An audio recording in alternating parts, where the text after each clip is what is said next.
आज की इस वीडियो में हम पढ़ने जा रहे हैं क्लास 6 साइंस बुक से चैप्टर नंबर 3 को। टाइटल है mindful eating, a path to a healthy body. Mindful eating का मतलब है कि सोच समझकर और ध्यान से खाना खाए, यानी ऐसा खाना चुनें जो शरीर के लिए सही हो, ज़रूरत से ज़्यादा ना हो और मौसम व जगह के अनुसार हो। पूरे टाइटल का मतलब है सोच समझकर खाना चुनिए जो हमें एक स्वस्थ शरीर की ओर ले जाता है। इस चैप्टर में हम पढ़ने वाले हैं कि खाना हमारे लिए क्यों ज़रूरी है, हमारे खाने में कौन कौन से न्यूट्रिशंस होती हैं, बैलेंस डाइट क्या होता है और जंक फूड हमारे शरीर के लिए क्यों नुकसानदायक है। साथ में हम ये भी जानेंगे कि हमारा खाना खेत से हमारी प्लेट तक कैसे पहुंचता है। तो चलिए शुरू करते हैं इस चैप्टर को। देखिए, स्टार्टिंग में एक संस्कृत श्लोक दिया गया है और उसका मीनिंग भी नीचे है। क्वेश्चन है हु इज़ हेल्दी, यानी स्वस्थ कौन है। इसका आंसर है कि वो इंसान जो अच्छा खाना खाता है, सही मात्रा में खाता है और मौसम समय और जगह के हिसाब से खाना खाता है, वही एक स्वस्थ इंसान रहता है। यानी ना ज़्यादा खाना खाए ना कम, और मौसम के हिसाब से खाना खाना तो बहुत ज़रूरी है। आगे मिधु और मिस्टी की एक कहानी दी गई है। मिधु और मिस्टी रोज़ स्कूल के नोटिस बोर्ड पर थॉट ऑफ द डे पढ़ती हैं। आज का थॉट था अनेन जतानी जीवांती। ये पढ़कर उन्हें क्यूरियोसिटी होती है, यानी उन्हें जानने की इच्छा होती है कि इसका मतलब क्या है। मिस्टी ने बताया कि ये एक संस्कृत का सेंटेंस है जिसका मतलब है फूड ही लाइफ देता है लिविंग बीइंग को, यानी जो भी जीव है उनका जीवन फूड पर ही डिपेंड करता है। तो चलिए अब हम आगे का चैप्टर शुरू करते हैं। What do we eat. हम सभी हर दिन खाना खाते हैं। फूड हमारी डेली लाइफ के लिए बहुत ज़रूरी हिस्सा है। टेबल 3.1 में पूरे वीक में आपने जो जो फूड खाया है उसे उसकी एक लिस्ट बनाइए। आपसे सवाल पूछा गया है कि क्या आप रोज़ एक जैसा खाना खाते हैं या डेली कुछ अलग होता है। अपने खाने की लिस्ट को अपने फ्रेंड की लिस्ट से कंपेयर करो और देखो सिमिलरिटीज़ और डिफरेंस क्या है, कौन सा खाना सेम है और कौन सा डिफरेंट। आपको क्या लगता है कि ये फूड की वैरायटी पूरे भारत में हर स्टेट में होती हैं या हर स्टेट में अलग अलग तरीके का खाना देखने को मिलेगा। आगे पढ़ते हैं फूड इन डिफरेंट रीजन, कि अलग अलग रीजन में अलग अलग क्षेत्र में खाना किस तरीके का पाया जाता है। लिखा है कि इंडिया के अलग अलग स्टेट में कौन से क्रॉप्स उगते हैं और वहाँ ट्रेडिशनली लोग क्या फूड खाते हैं, ये पता लगाइए। तो यहाँ पर टेबल 3.2 में कुछ स्टेट्स के और उनकी फसलों के नाम दिए गए हैं। पहला है पंजाब। पंजाब में मेज़ यानी मक्का, वीट गेहूँ, चिकपीस यानी चना और पल्सिस यानी दालें, ये फसलें उगाई जाती हैं और इनका ट्रेडिशनल फूड क्या है, मक्के दी रोटी, सरसों का साग। बीवरेज यानी खाने पीने में वो क्या इस्तेमाल करते हैं, लस्सी, मिल्क और टी। उसी तरीके से कर्नाटका में ज़्यादातर फसलें उगाई जाती हैं, राइस, रागी, उड़द और कोकोनट। ट्रेडिशनल फूड है इडली, डोसा, सांभर। बेवरेज यानी पीने की चीज़ें हैं बटर मिल्क, कॉफ़ी, टी। इसके बाद है अगली स्टेट मणिपुर।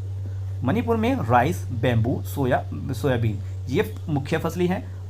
ट्रेडिशनल फूड है इनका इरोम्बा, उट्टी, सिंजू और कंगसोई। पीने में ये ज़्यादा पीते हैं ब्लैक टी। हर स्टेट में अलग अलग क्रॉप्स उगाई जाती हैं, अलग अलग फसलें उगाई जाती हैं और वही फसलें लोकल ट्रेडिशनल फूड, मतलब हर स्टेट में अलग अलग फसलें उगती हैं और उन्हीं फसलों से वहाँ के लोकल ट्रेडिशनल फूड बनाए जाते हैं और खाए जाते हैं। क्वेश्चन है कि why do we see diversity in food, कि हम फूड में, हम खाने में अलग अलग वैरायटी कैसे क्यों देखने को मिलती है। तो इसका जवाब है कि इंडिया एक एग्रीकल्चर कंट्री है। यहाँ अलग अलग रीजन में, अलग अलग क्षेत्र में अलग अलग मिट्टी और मौसम होती हैं। हर स्टेट में ट्रेडिशनल फूड खाना वहीं के फसलों पर डिपेंड करता है। जैसे जहाँ गेहूँ उगता है वहाँ रोटी ज़्यादा खाई जाती है, जहाँ चावल ज़्यादा उगता है वहाँ चावल ज़्यादा खाया जाता है। इंडिया के अलग अलग क्षेत्र में, अलग अलग रीजन में फूड चॉइस टेस्ट, कल्चर और ट्रेडिशन पर भी डिपेंड करता है। आगे है how have cooking practice change over time, सकी समय के साथ साथ ये हमारे खाने बनाने का जो तरीका है, फूड को पकाने का, ये कैसे बदल गया। तो इसमें बताया गया है कि आपने सीखा है कि अलग अलग स्टेट में लोगों की फूड हैबिट अलग अलग होती है। हमारी फूड चॉइस और खाना बनाने का तरीका भी अलग हो सकता है। क्या टाइम के साथ हमारी खाने की आदत और कुकिंग प्रैक्टिस बदल गई है। तो चलिए इस बात का पता लगाते हैं। लिखा है कि घर या पड़ोस के बुज़ुर्ग लोगों से बात करने के लिए कुछ क्वेश्चंस की लिस्ट बनाओ। जैसे what kind of food do you still eat and what is new. आप अभी भी आप कौन सा खाना खाते हैं और कौन सा नया खाना ऐड हुआ है। What are the changes in cooking practice over time. पहले और अब के खाने में बनाने के तरीके में क्या बदलाव आए हैं, ये सारे बदलाव किस वजह से हुए हैं। यहाँ पर एक इमेज भी दी हुई है चूल्हा। पहले लोग लकड़ी या गोबर से जलाने वाला चूल्हा यूज़ करते थे। आजकल ज़्यादातर लोग गैस स्टोव पर खाना बनाते हैं। ये फास्ट और क्लीन होता है। पहले मसाले और अनाज को सिलबट्टे पर पीसा जाता था। ये हाथ से काम होता था इस पर। लेकिन अब देखने को मिल रहा है कि मिक्सर ग्राइंडर या इलेक्ट्रिकल ग्राइंडर यूज़ किया जाता है। ये टाइम बचाता है और ईजी होता है। आपने इंटरव्यू में बुज़ुर्गों से क्या क्या जाना। आपसे सवाल पूछा गया है कि इसमें आपको क्या जानने को मिला। तो आपको क्या जानने को मिला होगा कि कुकिंग प्रैक्टिस या जो भी ये क्लिनरी हैबिट्स हैं ये टाइम के साथ बदल चुकी हैं। ट्रेडिशनल यानी पुराने और आज के कुकिंग तरीके में बहुत फ़र्क है। पहले चूल्हों पर खाना बनाया जाता था जो फिगर 3.1 में दिखाया गया है, लेकिन अब गैस स्टोव यूज़ किया जाता है। पहले सिलबट्टे से हाथ से मसाले पीसे जाते थे, लेकिन अब हम मिक्सर ग्राइंडर से यूज़ कर मसालों को पीसते हैं। ये सारे बदलाव टेक्नोलॉजी, बेहतर ट्रांसपोर्ट और कम्युनिकेशन की वजह से आए हैं।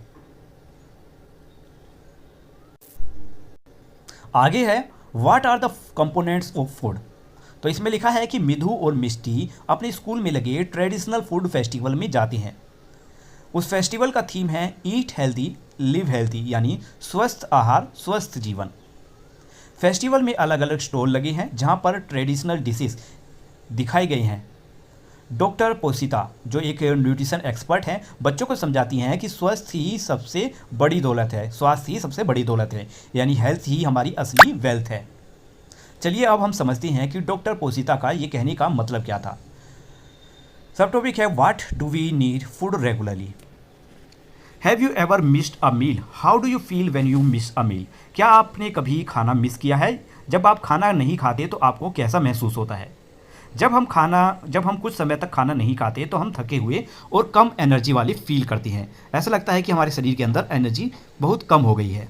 आपने कभी सोचा है कि मैराथन दौड़ने वाले ग्लूकोज का पानी क्यों पीते हैं। क्योंकि ग्लूकोज से तुरंत एनर्जी मिलती है। ग्लूकोज एक एग्जाम्पल है कार्बोहाइड्रेट का। अभी कार्बोहाइड्रेट क्या है। कार्बोहाइड्रेट्स हमारे खाने में एनर्जी के सबसे बड़े सोर्स में से एक होते हैं। जैसे अनाज, जैसे गेहूं, चावल और मक्का, ये कार्बोहाइड्रेट्स के सोर्स हैं। सब्जियां भी हैं जैसे आलू, शकरकंद, फ्रूट्स हैं बनाना, पाइनएप्पल, मैंगो, ये सभी कार्बोहाइड्रेट्स देती हैं। क्या आपको पता है कि जो चीनी है वो भी एक कार्बोहाइड्रेट का एक प्रकार है। उससे भी हमें कुछ मात्रा में एनर्जी मिलती है। क्या आपने सोचा कि हम सर्दियों में लड्डू क्यों खाते हैं। Why do you think we prefer to have laddoos as a part of traditional diet in winters. क्या आपने सोचा है कि हम सर्दियों में लड्डू क्यों खाते हैं। तो इसका जवाब है कि लड्डू में मुख्य चीज़ें होती हैं जैसे बेसन या आटा, घी और नट्स और सीड्स। ये सभी जो है हमारे लिए बहुत ज़रूरी हैं जिनसे हमें कार्बोहाइड्रेट्स मिलता है। घी और अलग अलग तरह के तेल फैट कैटेगरी में आती हैं। मतलब घी और अलग अलग जो तरह के तेल होते हैं वो फैट कैटेगरी में आती हैं। और फैट एक अलग प्रकार का फूड कंपोनेंट है। साथ में यहाँ पे एक डायलॉग बॉक्स भी दिया गया है। Yes my grandma told me that laddoos rich in ghee and nuts provide energy to keep us warm. कि हाँ, मेरी दादी जी कहती हैं कि जिन लड्डूज में घी और ड्राई फ्रूट्स होती हैं वो सर्दियों में हमें गर्मी और एनर्जी देती हैं। अब फैट क्या है। Source of fat can be from plants और एनिमल। कि फैट हमें प्लांट्स या जानवरों दोनों से मिल सकती हैं। नट्स जैसे मूंगफली, अखरोट, नारियल और बादाम। और बीज जैसे कद्दू के बीज, सूरजमुखी के बीज, ये सभी हमें फैट देती है। इन सभी से हमें फैट मिलता है। फैट हमारी शरीर में एनर्जी को स्टोर करने वाला एक सोर्स होता है।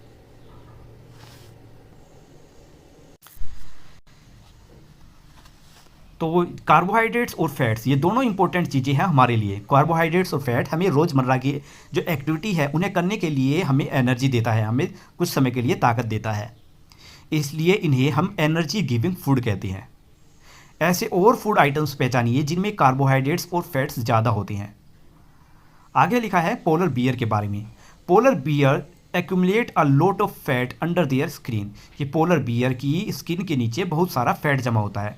ये फैट उनके लिए एनर्जी सोर्स की तरह काम करता है। ये फैट उन्हें लंबी सर्दियों की नींद के दौरान खाने के बिना सरवाइव करने में मदद करता है। प्रोटीन भी हमारे फूड का एक इम्पोर्टेंट हिस्सा है। मिल्क प्रोडक्ट और पल्सेस यानी दालें हमारे प्रोटीन सोर्स हैं। प्लेयर्स और एथलीट्स को ज़्यादा प्रोटीन चाहिए होता है ताकि उनकी मसल्स अच्छे से स्ट्रॉन्ग बन सके, अच्छे से ग्रो कर सके। लोग प्लांट्स और एनिमल्स दोनों से प्रोटीन पाते हैं, जैसे दालें, पल्सेस यानी दालें, बीन्स, मटर और नट्स। ये सभी अच्छे प्लांट्स बेस्ड प्रोटीन सोर्स हैं। एनिमल सोर्स प्रोटीन क्या है? Milk, paneer, egg, fish, meat. ये भी सभी एनिमल बेस्ड प्रोटीन सोर्स हैं। प्रोटीन वाले फूड हमारे शरीर की ग्रोथ और रिपेयर में हेल्प करती हैं, इसलिए इन्हें बॉडी बिल्डिंग फूड भी कहते हैं। आगे है more to know about mushroom.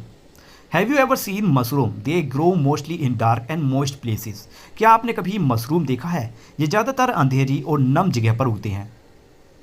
खाने वाले मशरूम भी अच्छे प्रोटीन सोर्स होती हैं। आगे पूछा गया है why do you think we are advise to include serving of fruits, vegetable and other plant based food in our daily diet. हम रोज के खाने में फ्रूट्स, वेजिटेबल और प्लांट्स बेस्ड फूड क्यों शामिल करने की सलाह दी जाती है? तो केस 1 सर्वे है scurvy. In early times during long voyages sailor often suffered from bleeding and swollen gums. कि पुराने समय में जब लोग लंबी यात्राओं पर जाते थे तो उन्हें गम्स में खून आना और सूजन जैसी शिकायत होती थी। तो स्कॉटिश फिजिशियन जेम्स लिंड ने देखा कि जिन नाविक ने लेमन और ऑरेंज खाए हैं उनकी हालत ठीक हुई है। गम में खून आना और सूजन ये बीमारी स्कर्वी के सिम्टम्स हैं। स्कर्वी की बीमारी विटामिन सी की कमी से होती है। विटामिन सी की कमी से होती है। लेमन और ऑरेंज जैसे सीट्रस फ्रूट में विटामिन सी होता है जो स्कर्वी को ठीक करने में मदद करता है। Case second गोइट्री। 1960 के दशक में इंडियन साइंटिस्ट ने देखा कि हिमालयन और नॉर्थर्न एरियाज़ के लोगों में गले के आगे सूजन होती थी। गवर्नमेंट ने आयोडाइज साल्ट बनवाया जिससे आम साल्ट में आयोडीन मिलाया गया। जब लोगों ने आयोडाइज साल्ट खाना शुरू किया तो ये सिम्टम्स धीरे धीरे कम हो गए। ये सिम्टम्स आयोडीन की कमी से होती हैं जो लोकल फूड और पानी में नहीं था। गले में सूजन आना एक बीमारी गोइट्री का सिम्टम्स है। What do you infer from the case 2? Case 2 से आप क्या समझती हैं? आयोडाइज साल्ट का मतलब है आम नमक जिसमें आयोडाइज साल्ट का मतलब होता है आम नमक जिसमें जरूरी आयोडीन मिलाया गया होता है। सोल्ट फार्मिंग एक ट्रेडिशनल तरीका है जो आगेरियन नाम के ट्राइबल कम्युनिटीज़ करती हैं। ये लोग गुजरात के लिटिल रन ऑफ कुछ के में नमक बनाने का काम करते हैं। ये लोग रेगिस्तान की गर्मी में बहुत मेहनत से सी वाटर से सोल्ट निकालती हैं। फिगर 3.1 का चार्ट ध्यान से पढ़िए और जानिए कि कौन से फूड कंपोनेंट्स कहाँ से मिलती हैं और क्या काम आते हैं। Underline the symptoms of the disease caused by the lack of this food component. ये भी समझिए कि अगर इनमें से कोई चीज़ खाने में ना मिले तो कौन सी बीमारी हो सकती है। Visit your neighborhood, interact with people and find if anyone shows symptoms listed on the chart. अपने आसपास के लोगों से बात करके पता कीजिए कि क्या किसी में वो सिम्टम्स है जो चार्ट में दिखाए गए हैं। Correct this symptoms with their diet and identify the deficiency. उनके खाने की आदत के सिम्टम्स को जोड़कर समझिए कि उनमें कौन सी कमी हो सकती है। फिर आगे लिखा है कि उन्हें बताइए कि उनकी समस्या का कारण क्या हो सकता है और खाने में क्या बदलाव जरूरी है, और उन्हें डॉक्टर से सलाह लेने के लिए भी कहिए।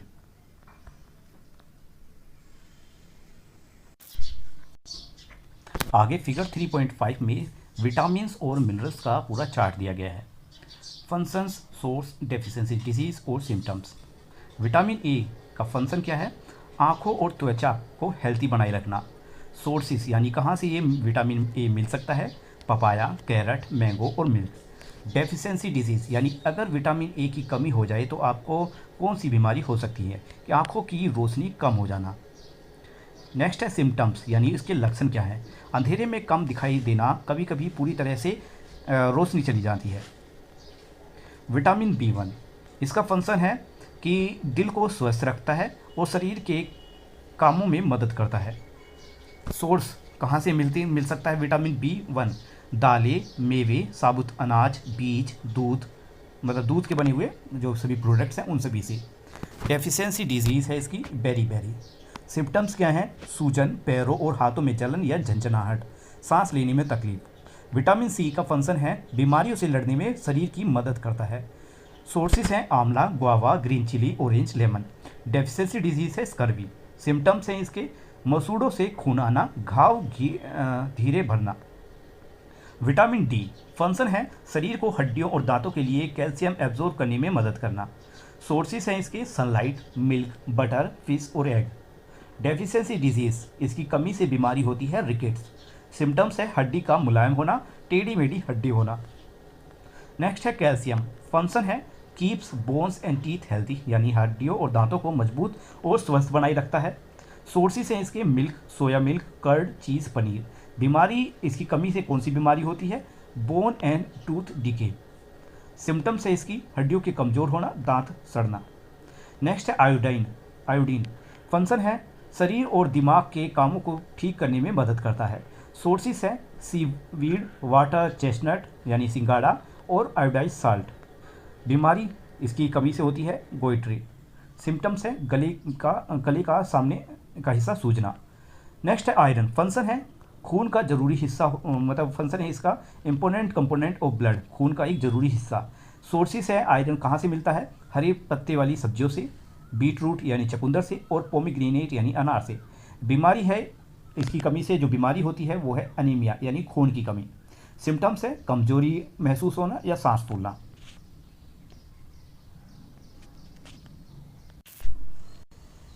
आगे दिया गया है कि फिगर 3.5 से आपने जाना कि vitamin A, B1, C and D और मिनरल्स जैसे कैल्शियम, आयोडीन और आयरन, ये दोनों ही इम्पोर्टेंट फूड कंपोनेंट्स हैं जो हमारे शरीर की बीमारियों से लड़ने में हमें मदद करते हैं।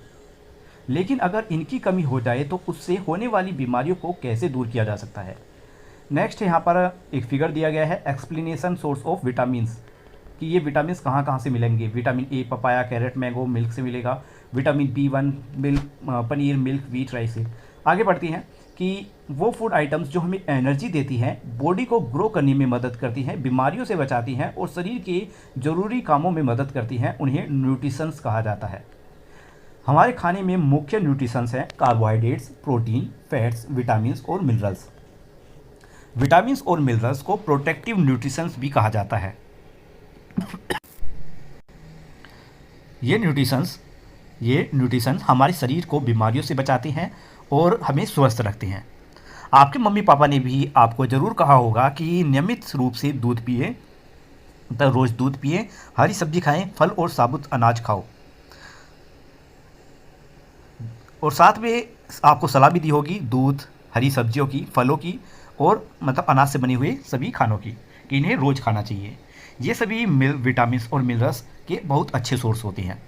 भले ही विटामिन्स और मिनरल्स की ज़रूरत बहुत कम होती है, लेकिन ये बॉडी को हेल्थी रखने के लिए बहुत ज़रूरी होते हैं।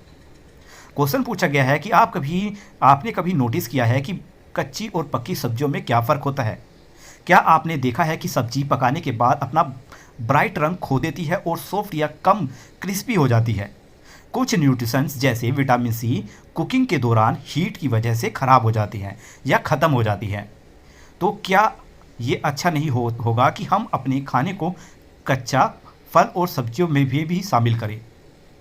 कटी हुई या छिली हुई सब्जियां और फल धोने से भी कुछ विटामिन खो जाती हैं, लेकिन खाने से पहले सभी फल और सब्जियां अच्छे से धोना भी बहुत ज़रूरी है।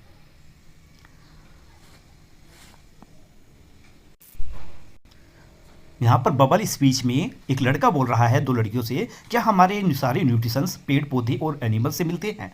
तो लड़की जवाब देती है, नहीं मिडू, कुछ न्यूट्रिशन जैसे सोल्ट हमारी समुद्र के पानी यानी या चट्टानों से भी मिलती है। दूसरी लड़की कहती है, और हाँ, विटामिन D हमारा शरीर खुद बना सकता है जब हम सनलाइट यानी धूप ले रहे होते हैं। फल और सब्जियां डाइटरी फाइबर से भरपूर होती हैं। आइए समझती हैं कि हमारे लिए कैसे फ़ायदेमंद है। ज़रूरी न्यूट्रिशंस के अलावा हमारे शरीर को डाइटरी फाइबर और पानी की भी ज़रूरत होती है। डाइटरी फाइबर को राफेज भी कहा जाता है। ये बॉडी को कोई न्यूट्रिशन नहीं देता, फिर भी ये हमारे खाने का एक इम्पोर्टेंट हिस्सा है। ये हमारी बॉडी को अनडाइजेस्ट फूड से छुटकारा दिलाने और पेट साफा करने में मदद करता है। राफेज हमें मुख्य रूप से पौधों से मिलने वाले खाने से मिलता है। आगे लिखा है कि हरी पत्ते, सब्जियां, ताज़े फल और साबुत अनाज, दालें, डाइटरी फूड रफेज के अच्छे स्रोत हैं। मतलब इन सभी चीज़ों से हमें रफेज बहुत अच्छी मात्रा में मिलता है। ऐसा खाना जो स्थानीय रूप से उगाया गया हो, मतलब लोकली ग्रोन किया गया हो, प्लांट बेस्ड हो, और वो ना सिर्फ शरीर के लिए हेल्थी हो बल्कि इन्वायरमेंट और प्लांट के लिए भी अच्छा होता है।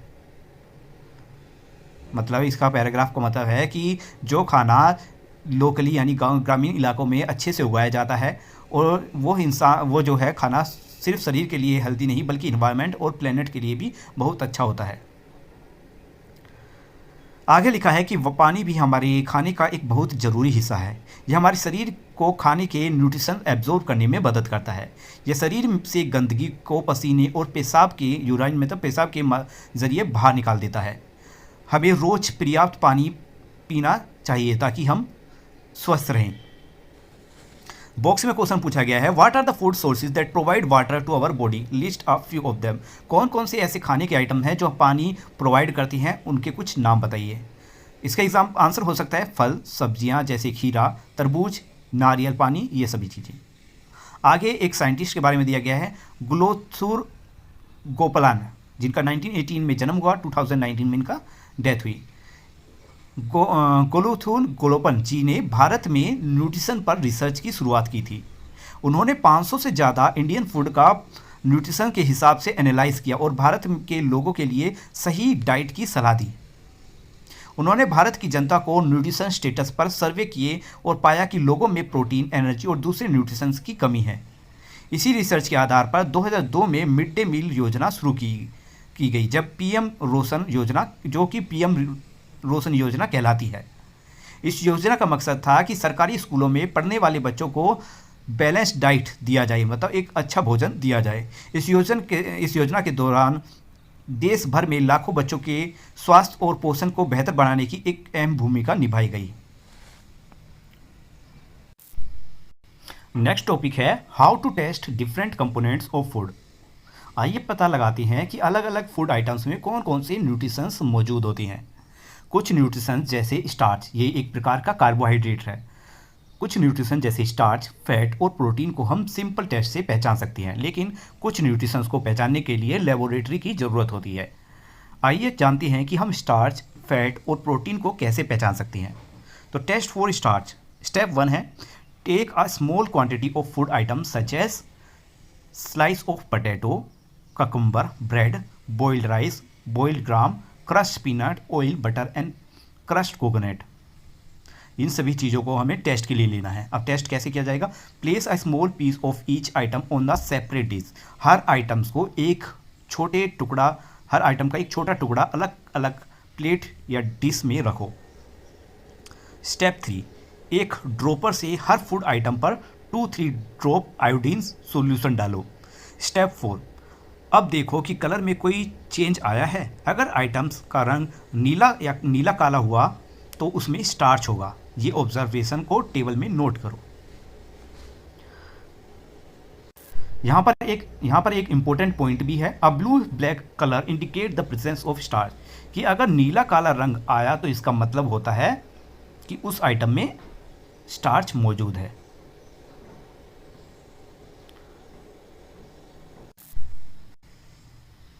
अब हम पढ़ते हैं नेक्स्ट, टेस्ट फॉर फैट्स।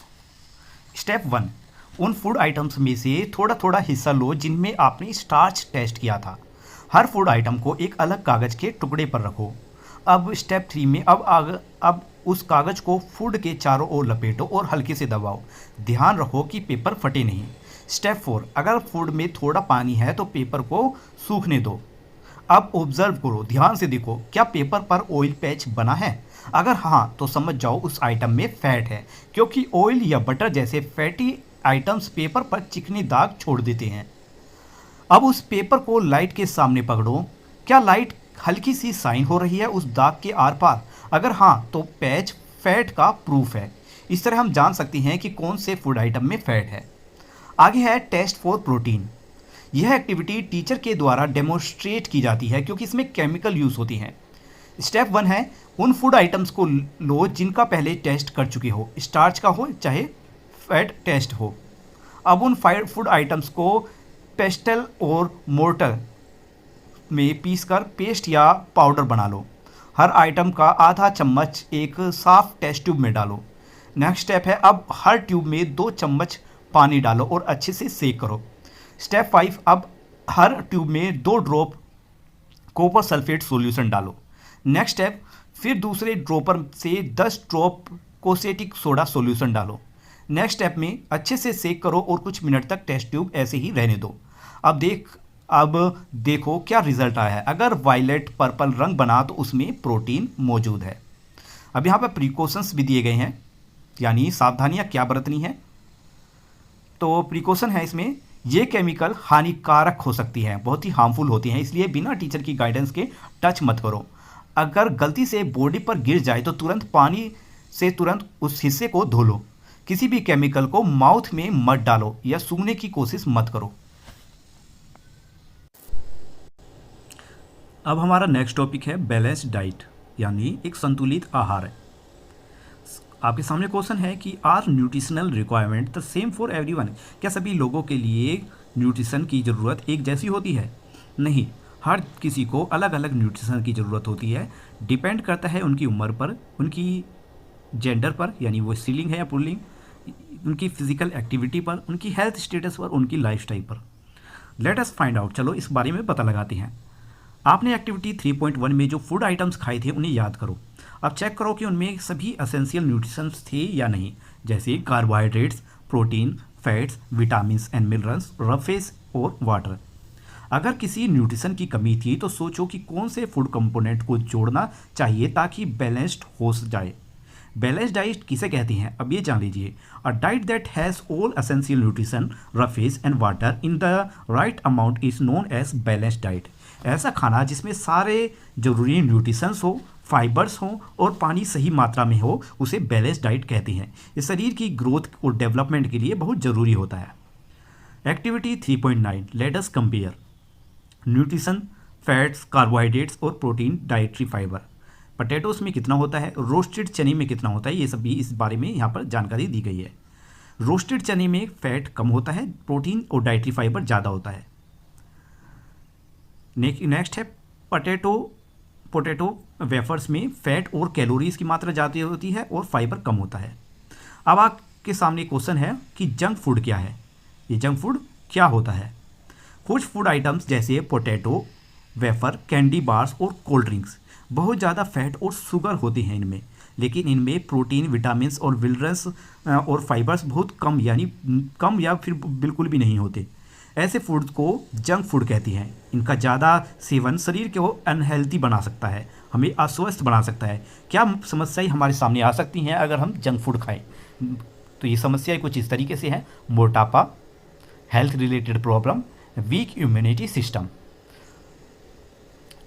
इसलिए बैलेंस डाइट मतलब अच्छा खाना खाओ, जंक फूड से दूर रहो ताकि हम फिट और हेल्दी रहें। अब हमारा अगला टॉपिक है मिलेट्स, न्यूट्रिशन रिच कैरल्स। आपने शायद ज्वार, बाजरा, रागी और सनवा इनके बारे में सुना होगा। ये इंडिया के पारंपरिक अनाज हैं और अलग अलग क्लाइमेट कंडीशन यानी मौसम में भी आसानी से उगाए जा सकती हैं। इन अनाजों को यानी ज्वार, बाजरा, रागी और सनवा, इनको मिलेट्स कहा जाता है। ये बहुत ही न्यूट्रिशंस होती हैं, मतलब इनमें बहुत पोषण से भरपूर होती हैं ये मिलेट्स। अब मिलेट्स की खासियत क्या है? ये छोटे दाने वाले अनाज होते हैं। इंडिया में इन्हें कई 100 सालों से उगाया जाता रहा है, मतलब कई सालों से भारत में इन्हें उगाया जा रहा है। अब ये फिर से पॉपुलर हो रहे हैं क्योंकि इनमें हेल्थी बेनिफिट्स बहुत सारे हैं। इनमें पाए जाते हैं विटामिन्स, मिनरल्स, फाइबर्स। ये डाइजेशन में मदद करते हैं और हमें हेल्दी बनाए रखते हैं। इसलिए मिलेट्स को भी बैलेंस डाइट का एक इम्पोर्टेंट हिस्सा माना जाता है। बाजरे की रोटी, रागी का डोसा, ज्वार की उपमा, ये सभी एग्जाम्पल है मिलेट्स के। इनसे ही ये फूड आइटम्स बनाए जाते हैं। अब है food miles from farm to our plate, कि खाना खेत से हमारी प्लेट तक कैसे पहुंचता है। इसमें कई स्टेप्स और लोग शामिल होते हैं। स्टेप्स कुछ इस तरीके से है। एक रोटी की कहानी कुछ इस तरीके से है कि फार्मर गेहूं उगाता है। गेहूं की फसल पकने के बाद थ्रेसिंग और विनोइंग प्रोसेस होती है, जिसमें उसकी क्लीनिंग होती है।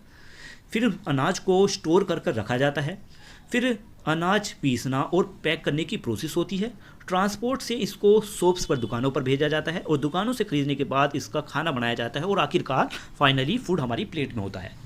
अब क्वेश्चन है आपके सामने कि फूड माइल्स क्या होता है। तो जितनी दूर कोई फूड आइटम्स खेत से हमारी प्लेट तक ट्रैवल करता है उसे हम फूड माइल्स कहते हैं।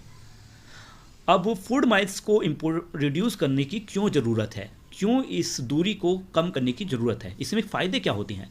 इससे फ़ायदे ये है कि ट्रांसपोर्ट कॉस्ट और पोल्यूशन कम हो जाता है, लोकल फार्मर्स को सपोर्ट मिलता है, खाना फ्रेश और हेल्दी रहता है। आगे है कि बहुत से लोग ऐसे हैं जो खाना बर्बाद कर देते हैं और अपनी प्लेट में छोड़ देते हैं। हमें याद रखना चाहिए कि खाना हमारी प्लेट तक पहुंचने में किसानों और कम्युनिटी, यहाँ मतलब आसपास के लोगों को कितनी मेहनत का सामना करना पड़ा। इसलिए हमें उतना ही खाना खाना चाहिए या उतना ही खाना अपनी प्लेट में लेना चाहिए जितना हम खा सकें। इससे फूड वेस्ट कम होता है। स्लोगन है eat healthy, share, respect food, support local producer. स्वस्थ खाना खाओ, भोजन की इज्जत करो और लोकल किसानों को सपोर्ट करो। तो ये चैप्टर हमारे यहीं पर ख़त्म होता है। उम्मीद है आपको चैप्टर का एक्सप्लेनेशन अच्छे से समझ आ गया होगा। मिलते हैं नेक्स्ट वीडियो में एक नए चैप्टर के साथ। तब तक के लिए बाय बाय।